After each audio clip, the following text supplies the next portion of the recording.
प्रिय भक्तजनों, आज आप श्रवण करेंगे न्याय के देवता शनि देव की कथा। तो प्रेम से बोलिए शनि महाराज की जय। एक बार की बात है कि हमारे सभी नवग्रह सूर्य, चंद्रमा, मंगल, बुध, बृहस्पति, शुक्र, शनि, राहु और केतु में आपस में विवाद छिड़ गया कि सबसे बड़ा कौन है। जब आपस में मिलकर उनका निर्णय नहीं हो पाया तब वह सभी देवता इंद्र के पास पहुँचे। इंद्रदेव सबको साथ आता देखकर घबरा गए और इस निर्णय को देने में उन्होंने असमर्थता जताई। लेकिन उन्होंने कहा कि इस समय पृथ्वी पर राजा विक्रमादित्य हैं, जो कि बहुत न्यायप्रिय हैं। वही निर्णय कर सकते हैं कि कौन सा ग्रह सबसे बड़ा है। इंद्रदेव की बात मानकर सभी ग्रह एक साथ मिलकर राजा विक्रमादित्य के पास पहुँचे और उन्हें अपने विवाद का कारण बताया और उनसे कहा कि आप ही निर्णय लेकर बताएं कि हम में से सबसे बड़ा ग्रह कौन सा है। राजा विक्रमादित्य इस समस्या से चिंतित हो उठे, क्योंकि वे जानते थे कि जिसको भी उन्होंने छोटा बताया वही नाराज हो जाएगा। तब राजा को एक उपाय सूझा। उन्होंने स्वर्ण, रजत, कांसा, पीतल, सीसा, रांगा, जस्ता, अभ्रक और लोहे इन सभी के सिंहासन बनवाए और उन्हें इसी क्रम में रख दिया। फिर उन्होंने सबसे निवेदन किया कि आप सभी अपने सिंहासन को ग्रहण करें। जो अंत में अपने सिंहासन पर बैठेगा वही सबसे छोटा होगा। और इसके अनुसार लोहे का सिंहासन बाद में होने के कारण शनिदेव सबसे बाद में बैठे और वही सबसे छोटे कहलाए। शनिदेव को अपमान महसूस हुआ और उन्होंने सोचा कि राजा ने यह सब जानबूझकर किया है। उन्होंने नाराज होकर राजा से कहा, राजा, मैं कुछ नहीं जानता। सूर्य एक राशि में 1 महीना, चंद्रमा 2.25 महीना, 2 दिन, मंगल 1.5 महीना, बृहस्पति 13 महीने और बुध और शुक्र 1-1 महीने में विचरण करते हैं। परंतु मैं 2.5 से 7.5 साल तक रहता हूँ। बड़ों बड़ों का मैंने विनाश किया है। श्री राम की 7.5 सती आने पर उन्हें वनवास हो गया और रावण की 7.5 सती आने पर उसकी लंका को बंदरों की सेना से परास्त होना पड़ा। और अब तुम भी मुझसे सावधान रहना। ऐसा कहकर नाराज हुए शनिदेव वहां से चले गए। कुछ समय बाद राजा की 7.5 सती आई। तब शनिदेव घोड़े के सौदागर बनकर राजा के राज्य में पहुँचे। उनके पास कई बढ़िया घोड़े थे। राजा ने जब यह समाचार सुना तो अपने अश्वपाल को अच्छे घोड़े खरीदने की आज्ञा दी। राजा के अश्वपाल ने कई अच्छे घोड़े खरीदे। एक सर्वोत्तम घोड़े को राजा की सवारी के लिए रख दिया और जैसे ही राजा उस घोड़े पर बैठा, वह घोड़ा वन की तरफ सरपट भागने लगा। वन में पहुंचकर अंतर्ध्यान हो गया और राजा भूखा प्यासा भटकने लगा। तब एक ग्वाले ने राजा को पानी पिलाया। राजा ने प्रसन्न होकर उसे अपनी अंगूठी दे दी और राजा नगर की ओर चल पड़ा।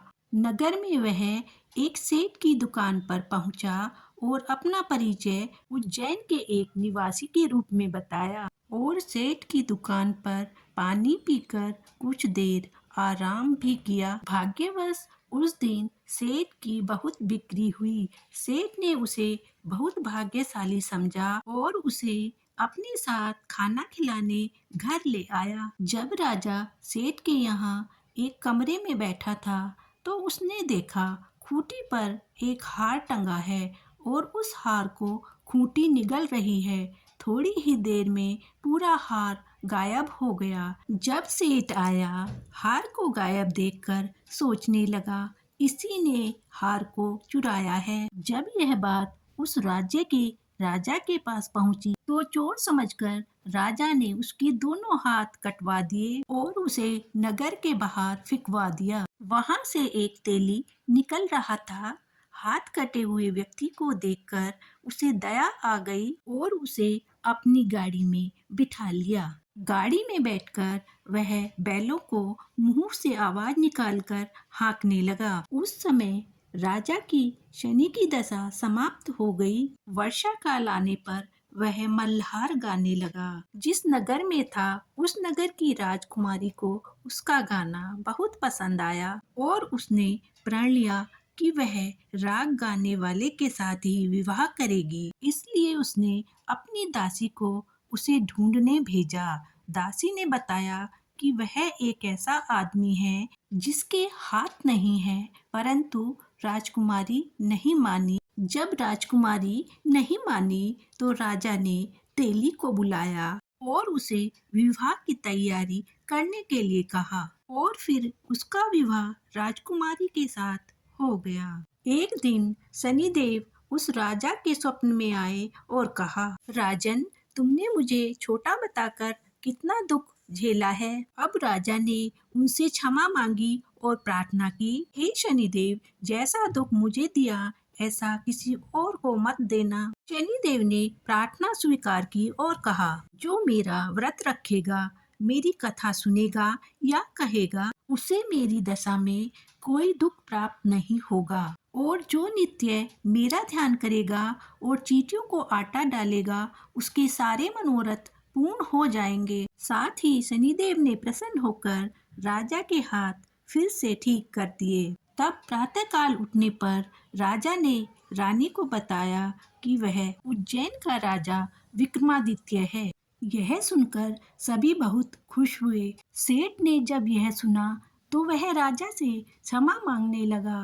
राजा ने कहा, कोई बात नहीं, यह सब शनिदेव का कोप था, इसमें किसी का कोई दोष नहीं है। सेठ ने फिर भी निवेदन किया कि मुझे शांति तभी मिलेगी जब आप मेरे घर चलकर भोजन करेंगे। सेठ ने राजा का सत्कार किया और तरह तरह के व्यंजनों से भोजन कराया।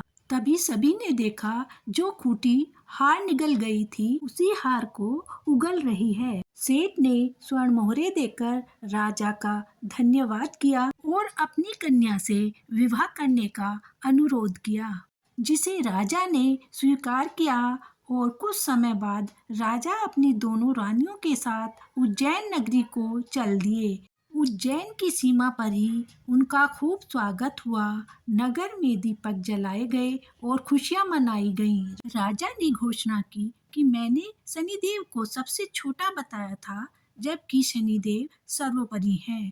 तब से सारे राज्य में शनिदेव की पूजा और कथा नियमित तौर पर होने लगी और सारी प्रजा अपना जीवन खुशी और आनंद के साथ बिताने लगी।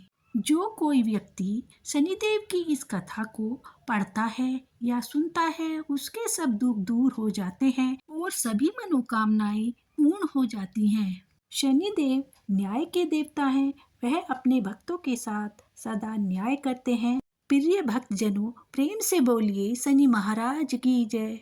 चलिए अब आरती श्रवण करते हैं। जय जय श्री शनिदेव भगतन हितकारी, सूर्य पुत्र प्रभु छाया महतारी। जय जय शनिदेव भगतन हितकारी, श्याम अंग वक्र दृष्टि चतुर्भुजाधारी, नीलांबर तार नाथ गज की अवसारी। जय जय श्री शनिदेव भगतन हितकारी, किरीट मुकुट शीस सहज दिपत है लिलारी, मुक्तन की माला गले शोभित बलिहारी। जय जय श्री शनिदेव भगतन हितकारी, मोदक मिष्टान चढ़ी चढ़ती पान सुपारी, लोहा तिल तेल उड़द महिषी है अति प्यारी। जय जय श्री शनिदेव भगतन हितकारी, देव धनुज ऋषि मुनि सुमिरत नर नारी, विश्वनाथ धरत ध्यान हम है शरण तुम्हारी। जय जय श्री शनिदेव भगतन हितकारी। ओम शम शनिश्चराय नमः। अगर आपको शनिदेव की कथा पसंद आई है तो वीडियो को लाइक और शेयर कर देना